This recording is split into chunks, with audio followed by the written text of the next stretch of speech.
All right, we are live with the one and only John Tonthat. John, welcome. It is so great to have you here. It's great to be here with you.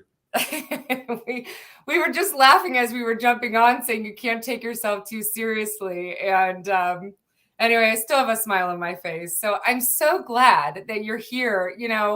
You and I have known each other for a couple years now. We've Yeah. had some really great conversations, especially recently, and we'll dive into that in a little bit. But before we get ahead of ourselves, for those of you who don't know John, tell us a little bit about yourself. How'd you get here, John? Sure.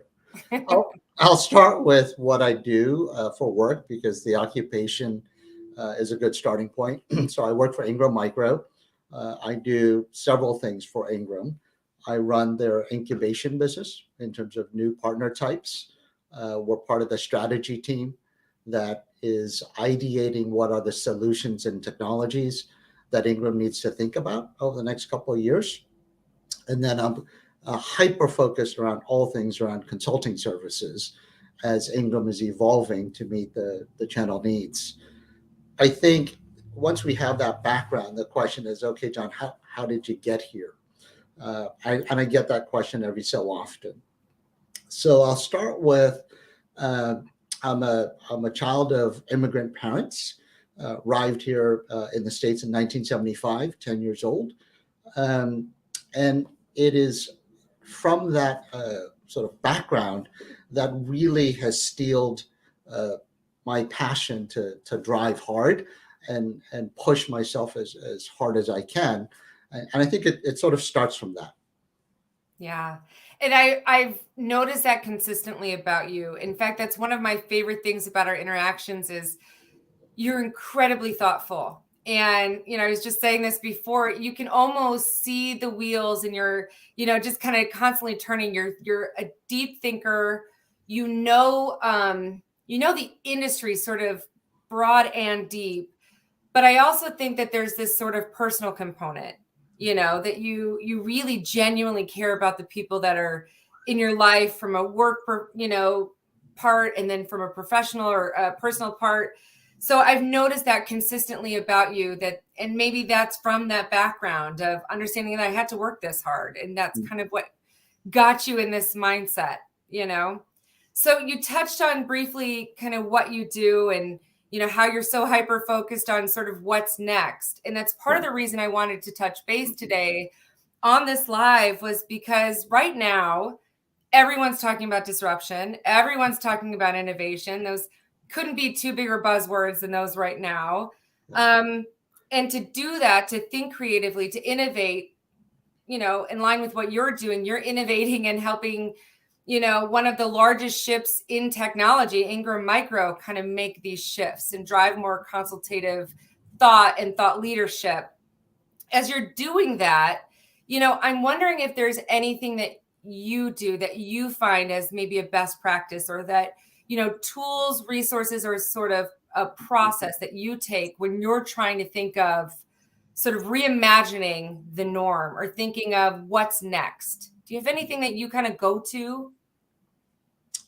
I don't know that there's a per se a go-to. Okay. I'll share with you some things that I've learned along the way that has really helped me to do what I do. So the first thing I would tell you is read. I'm a voracious reader. On an average day, it's 2 to 3 hours a day. Wow. And people go, "Where do you find time?" And the answer is you sort of make time. Mhm. And the reason why I start there is because the more you read, the more you understand different perspectives, and the more you understand what it is, and most importantly, what you don't know. Mhm. Right? Mhm. So if you start from the basis of I need to know what I don't know, it allows you to then approach any problem and have a basis of the exploration that's necessary to uncover what it is that you need to do. So I would tell you the advice that I give particularly younger folks is if you're not reading a lot every day, you need to. Yeah. I had a coach years ago tell me that, to your point, he reads about a book a week. And I started to build that practice into my own life. And I'll tell you, it's incredibly powerful. To your point, it's the same reason we do these lives. It's the same reason we write, is because without perspective, you effectively have tunnel vision, and you brought up something that I haven't thought about before, which is without that sort of open perspective and without understanding other people's opinions and lessons learned, you're not able to identify what you don't know. And that's incredibly powerful, because I think, again, to this earlier point, it can have this sort of false sense of security. You have these sort of blinders on that you don't even realize you have on.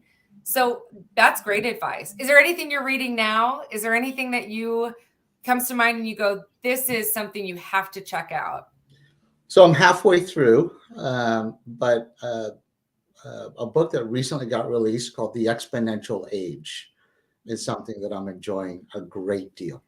Okay. All right. I'll check it out. For those All of right. you who haven't read it, check it out. We'll see. If you don't like it, drop John a note. If you love it, drop me a note by all means.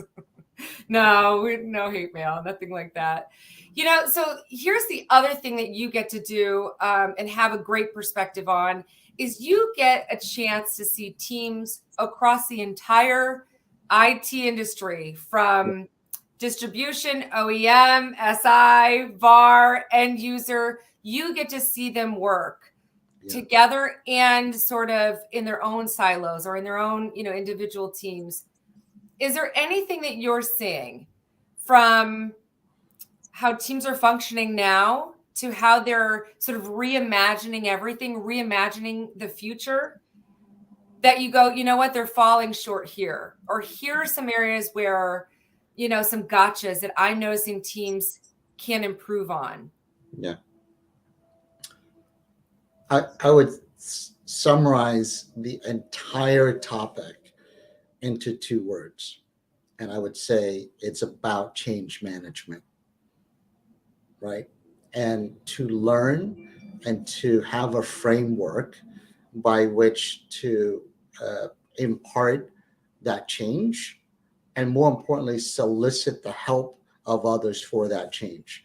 So a few years ago, I was exposed to a group, an organization, and a book that I make every single team member that I work with read. So if you're a new hire that has anything to do with my team, that's required reading. And the book is called ADKAR, and it was written by an organization called ProSci. And ProSci is one of the leading change management companies in the world. And ADKAR is an acronym of which, in my opinion, the first 3 letters is the most important. And it stands for awareness, desire, and knowledge. And it's serial in its thinking. You can never get to material change if the awareness isn't there. So then the question is, if awareness is there and desire is not, then the question is why, right? Is it missing knowledge? But 90% of the time, it's because desire is low. So then I always encourage everybody that I work with to say, go examine why that desire is so low. And 90% of the time, because the other party doesn't understand and isn't aware of what's going on, right? Or the need to change. So that's, I would say, the second most important book that I've read in my entire career. Wow. Okay. So you hit on a couple of things. We just talked about how you need that perspective to have awareness. And that's a great word, right? You have to kind of know what you don't know in order to change it. And I can definitely see, we saw this sort of in the onset of cloud, when a lot of these big organizations stuck their head in the sand and said, what cloud? It's going to be, it's just a phase, and they're sort of trying to dig themselves out now and understand, how do they plug into this sort of new norm or this sort of evolving ecosystem. But then you also talked about, as a team driving that motivation. And I think a lot of times we get stuck with, why do we talk about things like culture in the workplace? Why do we talk about things like motivation? And what is a behavioral analyst doing in the IT space? And you hit on it, is so much of what we do has the people element, has the people component to it. And of course, we have machines and software and boxes and all the things. But I think it's very easy to forget the human element of our industry. And without that level of motivation, that's, even if you have awareness, that's where people get stuck, is they don't have that sort of desire. That was a great word. They don't have that desire. So what can they do? Maybe give us a little, some of the cliff notes in the book, or, the Tonthat cliff notes, if you will. What do you do if your team is lacking desire? I mean, we're right in the middle of the Great Resignation right now. Yeah. I would almost always attribute low desire or lack of desire to the lack of awareness, either self or to the greater cause. Right. So I encourage everybody, whatever, if it's a process change within your department, or it's institutional change in the way that you have to think and approach technology, it's you have to spend the time to think through the why. Why do we all need to do this? And if you can't articulate the why in a fairly short, concise way, in a way that a 5-year-old can understand, you're overcomplicating things, and that suppresses desire. So awareness is probably the most important step in the ADKAR model. So we talk a little bit about desire and sort of awareness in a professional context, something you and I have talked about in your own personal life. And you've given me permission to talk about this, which I am so excited about, because I think it's something that's all of us are struggling with or trying to figure out. But not everybody's willing to talk about it. And what I found is so powerful is when people like you in your position are willing to say, this is something that I'm working through right now. It's not only empowering to you, because I think you get to be more free about it, but it's empowering to other people who are going through it. So I want to touch on, you've talked a little bit about how you want to leave a legacy even beyond your professional career, and we've dug a little bit into that, but tell me, where does that come from? What's driving that sort of desire? Yeah. I think this is, I say this often, Sabrina, and that is one of the things that I'm blessed with every day when I look in the mirror, is all the gray hair. Didn't think you were going to say that. Okay. All right. The gray hair has afforded me just that, right? Time and experience to reflect on what is important and arguably what isn't important. And there's a lot of things that are important to a lot of people, but I think a common theme to define value, personal value, is how have you helped somebody else, right? Materially change somebody's life. Can you do that? Right? It's there's an old adage, I think we all know, that is, on your tombstone, what do you want people to remember? Right? Is it the billionaire? Yeah, maybe. Or, that person made a material difference and changed some number of lives. I'm at a point where that's fairly important, right? Because I really feel like the next generation coming along that's getting into IT, particularly IT distribution, needs as much assistance and help to guide their path. Okay, let me ask you two tough questions because I have to, right? One, what are your 5 words, or what's on your tombstone? What do people remember about you? Yeah. Um, I I believe is in the movie Shawshank Redemption, Okay. which is to say, get busy living or get busy dying. I will Okay. tell you that I've thought about that question often, and that in fact will be on my tombstone. Wow. Yeah. Yeah. Okay, I gotta push back on you though. People are gonna hear this and they're gonna say, "That's really cute, John. That's really sweet." But I've got a number to worry about. I got a quota I gotta talk about. I've got people quitting left and right because my competitors over here offering hundreds of thousands of dollars of a bonus. Yeah, What does this have to do with business? How yeah, is this gonna help my organization innovate and reimagine everything? yeah. I would tell you this. I think that if you really survey coworkers and employees, and then you said, okay, within plus or minus 30%, you work in a place, in an environment, and people that you deeply care about, that there's a connection to the purpose of whatever it is that you're striving for, Mm-hmm. right? Are you willing to give that up for 30% more comp?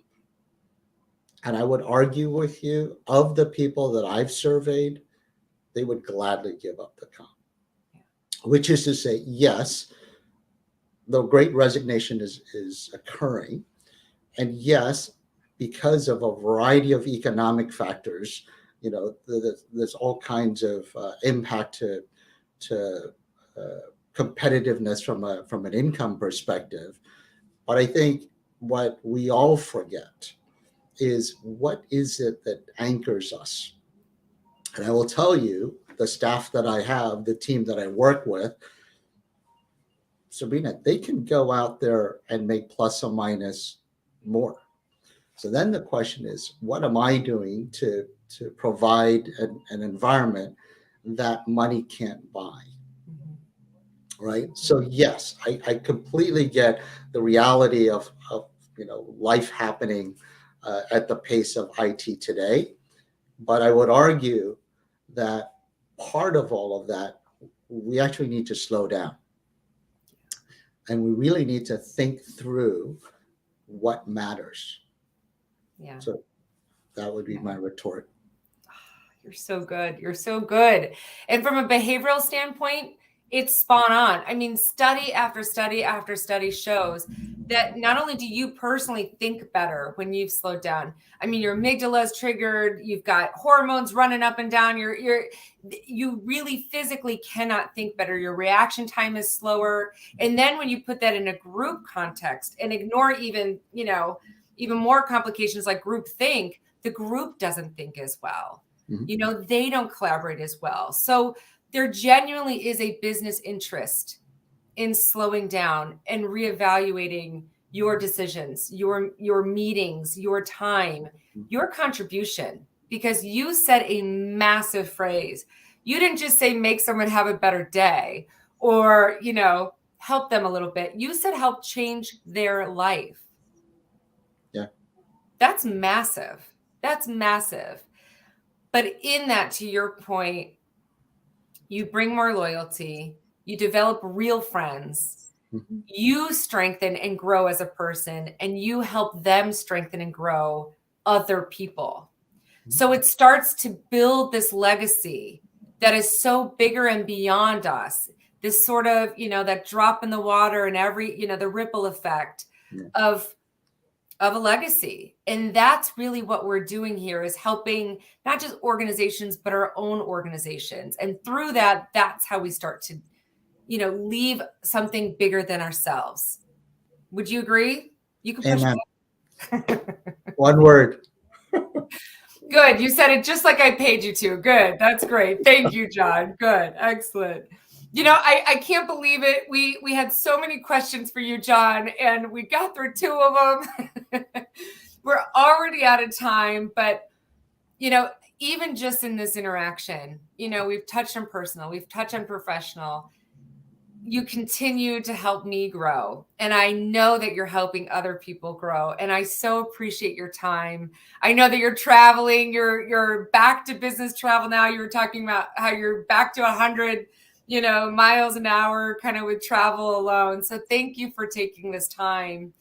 If there's one last thought that you want to leave folks with, one last resource, what would that be? Do you have anything that you want to leave sort of the live with? Yeah, I'll leave it with this. If you are in the IT business, I would encourage you to actually read one of my favorite sort of websites and thought leadership is SiliconANGLE, right? So if you're not familiar with it and you want to keep pace with what's happening in this industry, that's a personal favorite. And then to the point around one piece of advice, just one, would be 2 words: slow down. Amen. I'll shoot it right back. This was good. Thank you, John. Thank you so much. My pleasure. All right, everyone. We'll see you soon. Bye-bye. Bye.